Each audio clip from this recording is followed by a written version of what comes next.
Hi folks, I'm Ashraf Ingor. I'm a language and soft skill trainer, life business and parenting coach.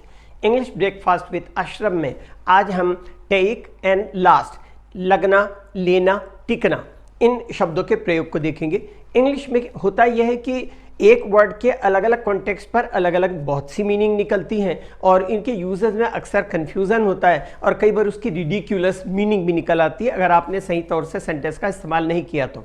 जैसे किसी ने कहा if you don't mind please shift a little, अगर आप बुरा ना माने तो थोड़ा सा हटेंगे।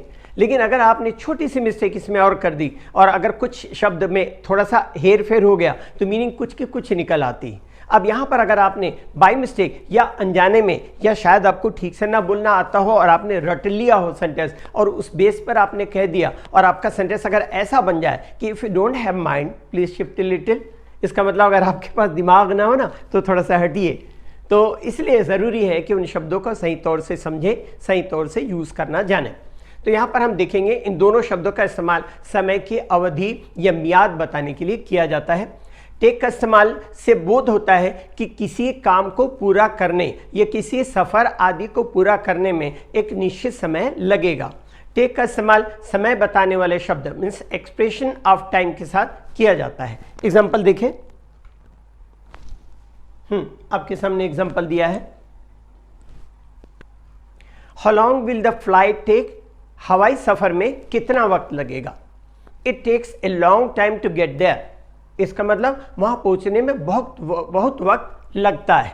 It took me an hour to write the essay, मुझे निबंध लिखने में 1 घंटा लगा। अब देखें लास्ट का यूज।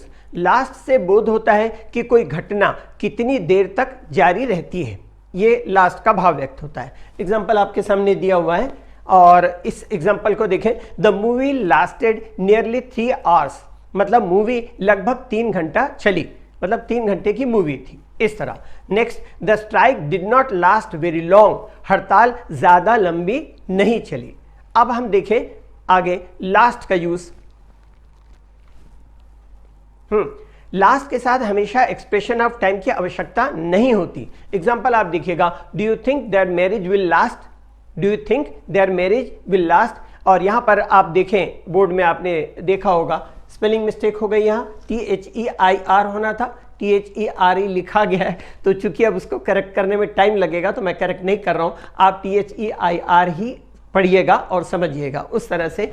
क्या तुम सोचते हो कि उनकी शादी टिकेगी, ये इसका भाव व्यक्त होता है। सिमिलरली आगे देखें, लास्ट का इस्तेमाल यह बताने के लिए भी होता है कि किसी निश्चित समय मतलब पीरियड ऑफ टाइम के लिए या किसी निश्चित उद्देश्य पर्टिकुलर पर्पस के लिए आपके पास कोई चीज़ काफ़ी है, सफिशिएंट है, ये भाव व्यक्त करने के लिए भी। एग्जाम्पल आपके सामने, do you have enough bread to last till tomorrow, क्या तुम्हारे पास कल तक चलने के लिए पर्याप्त ब्रेड है।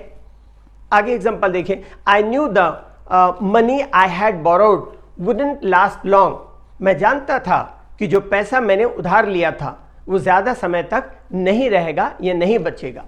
जर्नी या सफ़र को या तो एक टास्क या इवेंट माना जा सकता है। एग्जाम्पल से देखिएगा, द जर्नी टेक्स या जर्नी लास्ट 2 आवर्स, इसका मतलब सफ़र 2 घंटा लेता है या सफ़र में 2 घंटे लगते हैं। इस तरह से आपके एग्जाम्पल्स हुए जो कुछ एक यूजेस हैं, इनको अच्छी तरह समझें और उसको यूज़ करना सीखें, क्योंकि इंग्लिश बोलना और कई बार रिडिकुलस स्टेट हो जाती है जब आप कहते हैं, कहना कुछ और चाहते हैं, मीनिंग कुछ और निकलती है।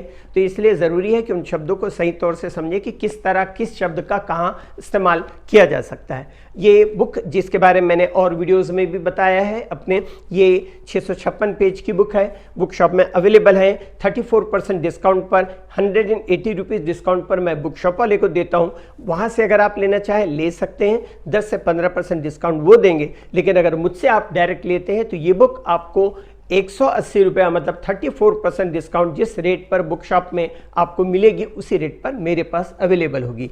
ये बहुत काम की चीज़ है, मेरी बुक है इसलिए नहीं बोल रहा हूँ, आप खुद इसको पढ़ेंगे तब महसूस करेंगे कि आपको इसे बहुत पहले ले लेना चाहिए था।